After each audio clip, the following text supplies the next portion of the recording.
models ang rumarapa sa red carpet. Yes, dahil uso na rin ito sa mga cats and dogs. Kabi-kabila ang kanilang fashion show at pabonggahan ng costumes. Oh guys, speaking of pet costumes, meron tayong mga kaswakistang itong kinahiligang gawin. Mula sa casual wear, cocktail dress, at mga customized gowns ng mga pets nila. Yan ang ginagawa nila ngayon. Kaya't kilalanin natin ang pet lovers na ito na na-inspire sa kanilang mga pets. Sila ay gumawa ng damit. At ngayon sila ay kilalang pet couturier. Panoorin natin.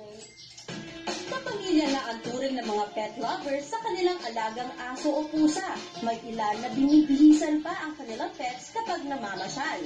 At meron ding isinasali sa mga pet fashion show. Suot ang makulay at kumikinang na gown. Pagdating sa damit ng mga pets, hindi nahuhuli ang bansa dahil marami na rin mga Pinoy pet couturier. Kabilang dito ang mga pet lovers at magkakaibigan na binuo ang runway collection designers. Si Aiza Servo, kilala na sa industriya ng pet clothing, manufacturer at supplier ng high quality at affordable na mga damit ng pets. Post ako online. Tapos habang tumatagal napapansin ko, marami na akong clients na bumibili, na mga resellers, hanggang sa ginawa ko na siyang full-time.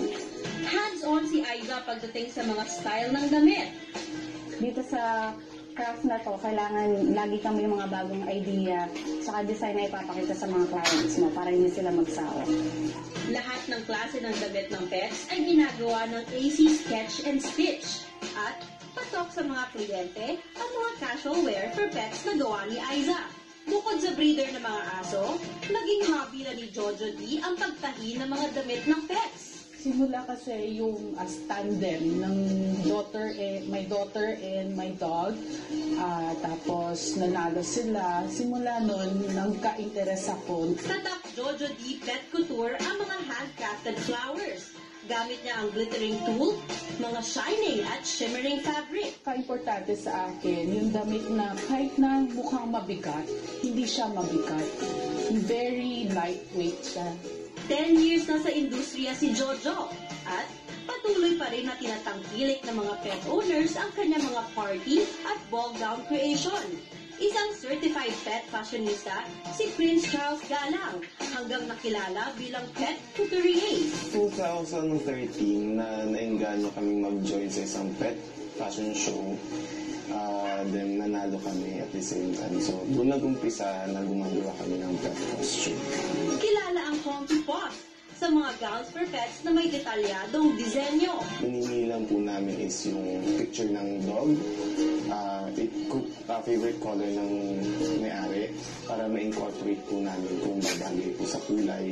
Kasi minsan po hindi bagay ang kulay sa kulay ng pets nila. At dahil gown ang masterpiece ni Charles, sinisigurado pa rin niya na comfortable ang pet kapag sinuot ang gown. Proud Pinoy ang mga runway collection designers dahil pang world class ang kanilang mga creations. Naisuot na ng mga pets sa Amerika ang kanilang mga damit nang magkaroon ng celebrity catwalk sa New York.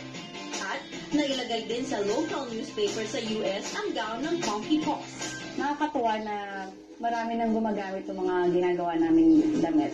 Masaya yung nasi-feel ko kung nakikita ko sinuot nila yung mga creation ko. Ibig sabihin na-appreciate yung craft ko.